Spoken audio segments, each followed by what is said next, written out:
नमस्ते आचार्य। अरुणा जैन धरियावत से है। उनका प्रश्न है, अपने समाज की लड़कियां गांव में नहीं आना चाहती शादी के लिए, लेकिन जब गांव के लड़के की शादी कैसे हो जाए, यदि दूसरे समाज की लड़की लाते हैं तो गुरुदेव हमारे चौके में मुनि का आहार नहीं होता, तो इसमें क्या उपाय हो? अब क्या उपाय है? छोरियां गांव में नहीं जाना चाहती हैं। अब गांव में जो लोग हैं वो सब कुंवारे रहेंगे क्या? सबकी तो इतनी औकात नहीं है कि व्रत ले लें, साधना के रास्ते चलें। तो ये तो सामाजिक रीति है और समाज को चाहिए, छोरियों को चाहिए कि ऐसे परिवार को चुनो, भले गांव में रहता हो लेकिन आपके धर्म का भी पालन हो। ये एक जीवन मिला और इसी के लिए मौज मस्ती में, फैशन पैशन में बर्बाद कर दिया। शहर और बाहरी चकाचौंध में बर्बाद कर दिया, हाथ क्या लगेगा?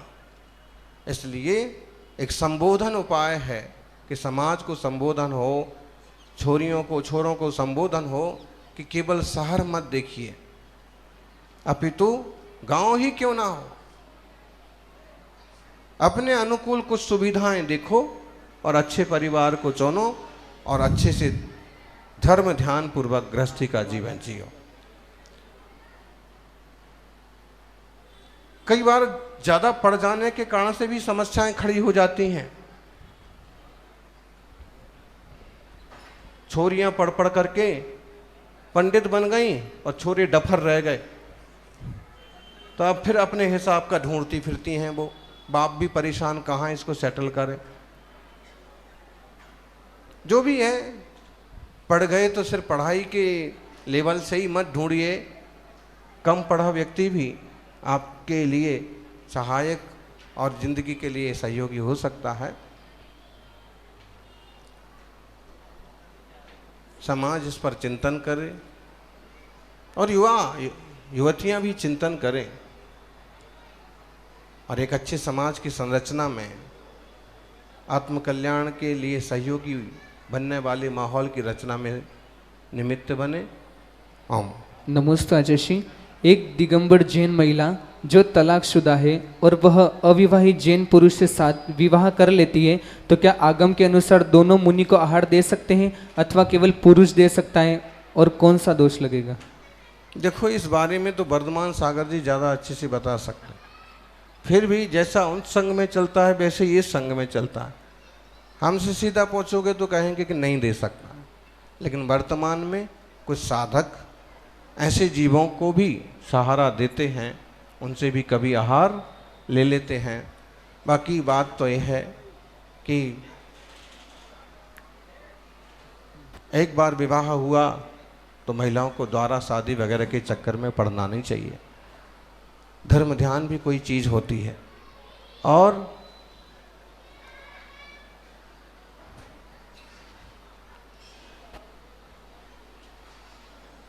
पुरुषों की बात है, उन्हें भी अपने विचार से, अपने विवेक से सही रास्ते चलना चाहिए। और जहाँ तक आपका प्रश्न है, जाति विजाति, विधवा विवाह, इस तरह के पात्रों से आहार लेने की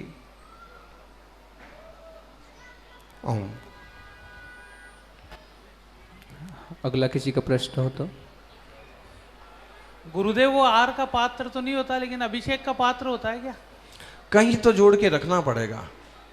अगर पूरी तरह से कर देंगे तो धर्म ध्यान ही रुक जाएगा। ऐसे में भैया वृत्ति करो, पद विहार में शामिल हो जाओ, घर के बाहर के चौके के काम संभाल लो, किसी और का सहयोग करो बाहर से। अभिषेक भगवान का साधारण पूजा अभिषेक होते हैं, आप कहीं कहीं उनका वर्जित करते हैं अभिषेक। नहीं, इतना है कि उन्हें सौधर्मेंद्र जैसे विशिष्ट पात्र या विशिष्ट रूप नहीं दिया जाए। बाकी इतना तो समाजों को विचार करना चाहिए कि किसी भी तरह से एक कोने में धर्म से जुड़े रहें और उसको भी धर्म ध्यान का अवसर मिलता रहे। नमस्कार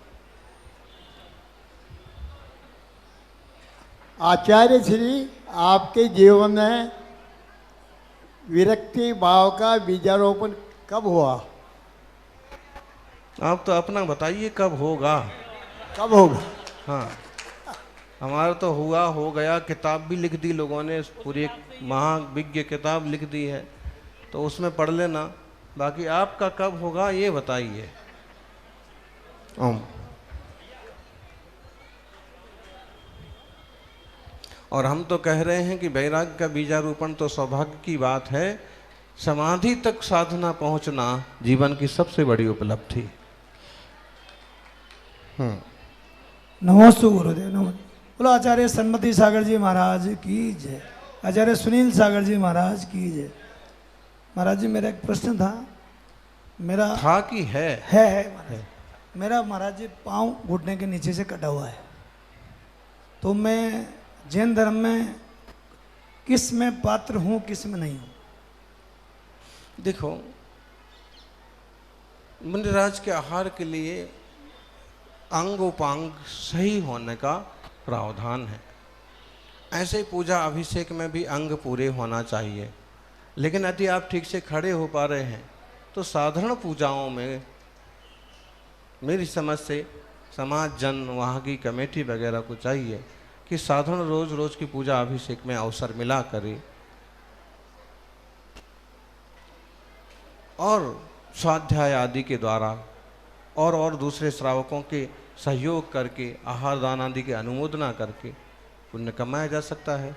घर में विधियां हो रही हैं तो आप उन विधियों में शामिल रह सकते हैं।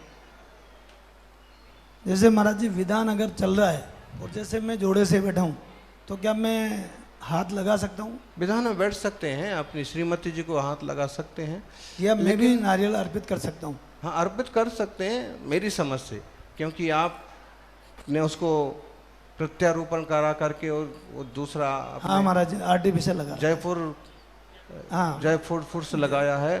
तो एक तरह से खड़े हो सक रहे हैं।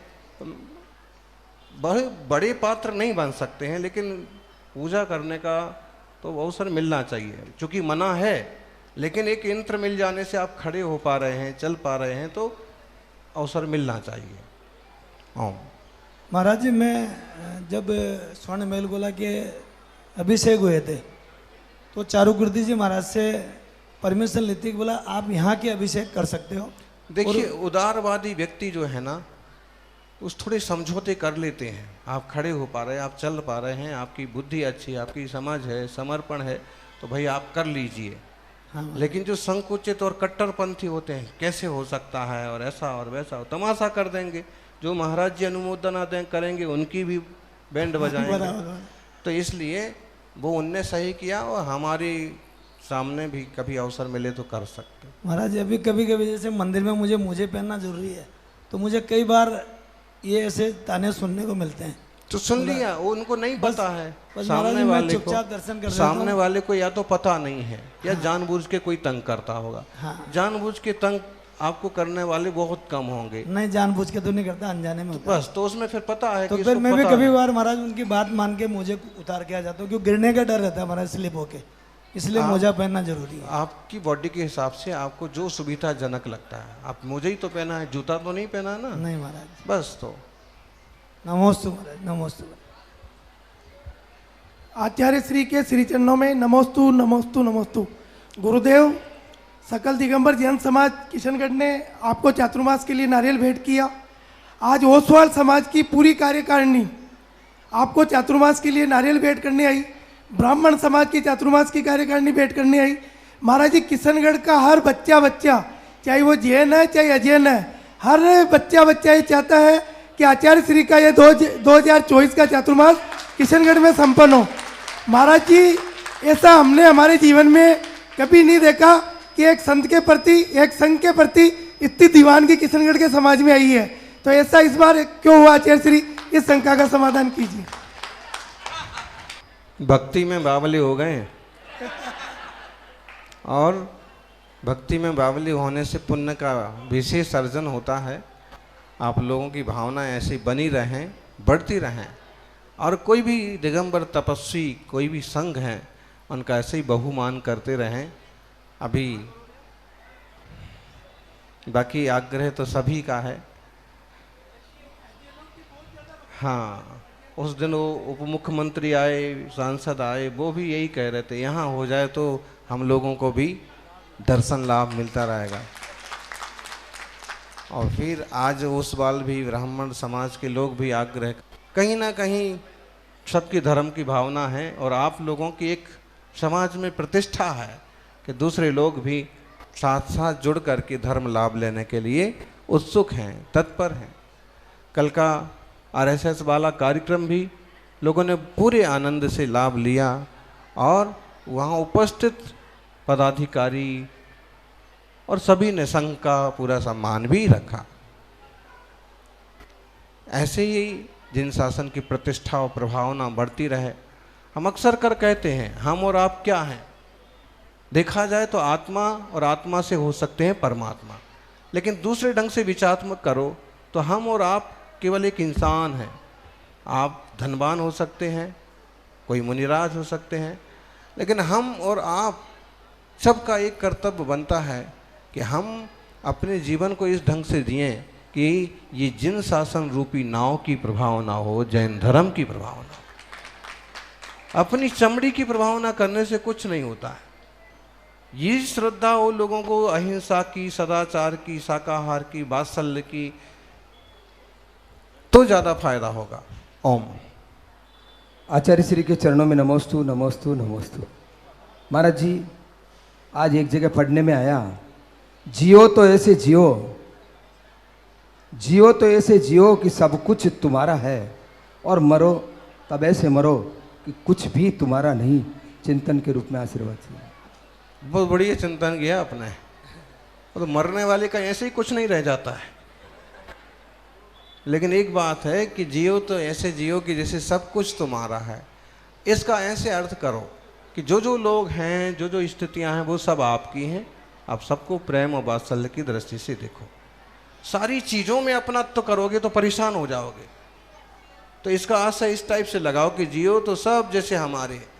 और ऐसे हम अक्सर कर कहते हैं कि या तो सारे लोगों को अपना मानो या किसी को भी अपना मत मानो। सारे लोगों का अपना माना, इसका मतलब है सब आत्मा मेरे समान है, किसी में मेरा राग द्वेष नहीं है। कोई भी आए सबको आशीर्वाद। और या फिर किसी को अपना मत मानो। किसी को अपना मत मानो मतलब अध्यात्म, कोई है ही नहीं, मेरा कोई नहीं और मैं किसी का नहीं। तो ऐसे ही आप सबके प्रति समता का भाव रखें और मरो तो ऐसे मरो कि जैसे हमारा कुछ नहीं। इसका मतलब है उत्तम समाधि करो, सब त्याग करके लीव ऑल एंड उत्तम समाधि मरण। तो अपन सभी ऐसे कुछ करें, सबका जीवन उज्जवल हो। और आपका आज का ये जो खेल है, क्रिकेट है। नमोस्तु आचार्य श्री, आपके आशीर्वाद से श्री सुनील सागर युवा संघ चल रहा है। वह उसकी 100 से ज़्यादा शाखाएं पूरे इंडिया में है, कई राज्यों में उसकी शाखाएं है। तो जिस तरह युवा आपसे जुड़ रहा है और आजकल का ज़माना आधुनिक का है, मोबाइल का है, तो हम धर्म को युवा के साथ किस तरह से जोड़ सके कि ज़्यादा से ज़्यादा युवा अपने जैन धर्म से जुड़े। नमोस्तु आचार्य। ओम नमः सिद्धेभ्य। ओम नमो जिनानम। आदिनाथ भगवान की, महावीर भगवान की, गुरुवर आचार्य श्री सन्मति सागर जी महाराज की।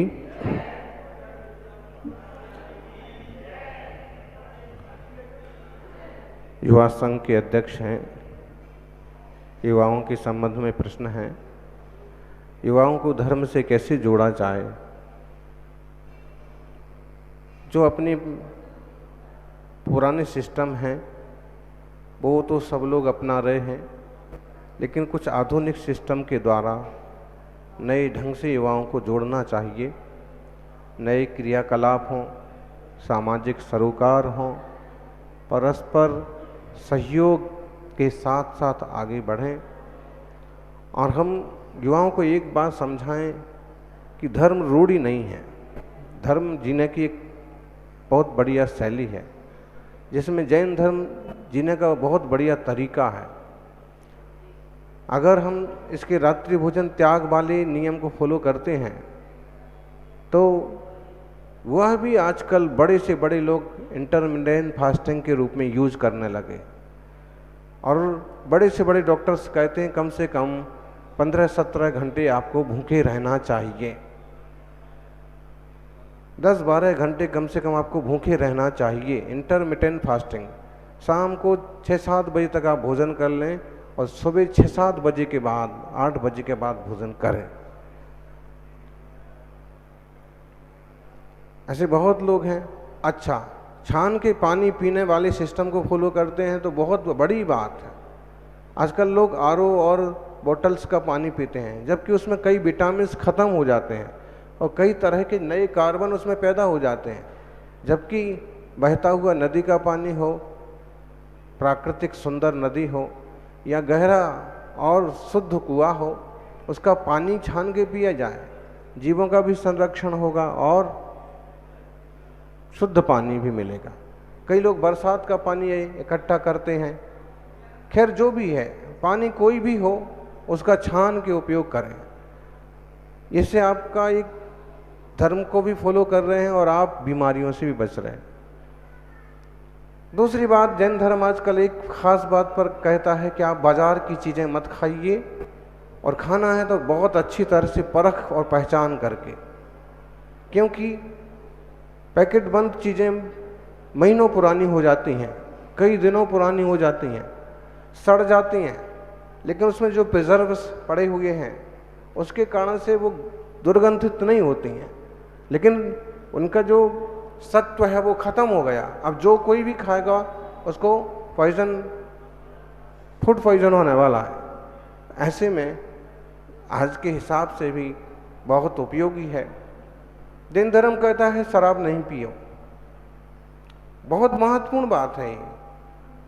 लोग बेहोश हो जाते हैं, उसके बाद उन्हें कुछ पता नहीं रहता है और वे कुछ भी काम करते रहते हैं और ज़िंदगी बर्बाद कर लेते हैं।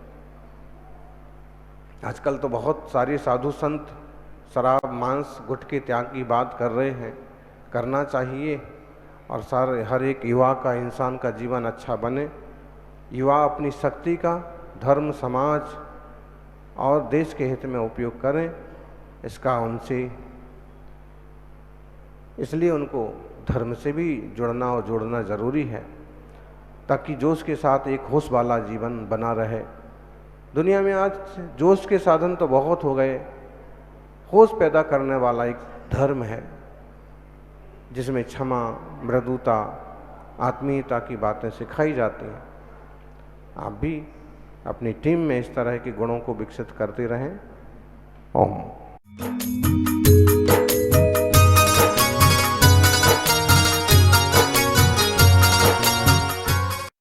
राष्ट्रीय राजधानी दिल्ली से 144 किलोमीटर की दूरी पर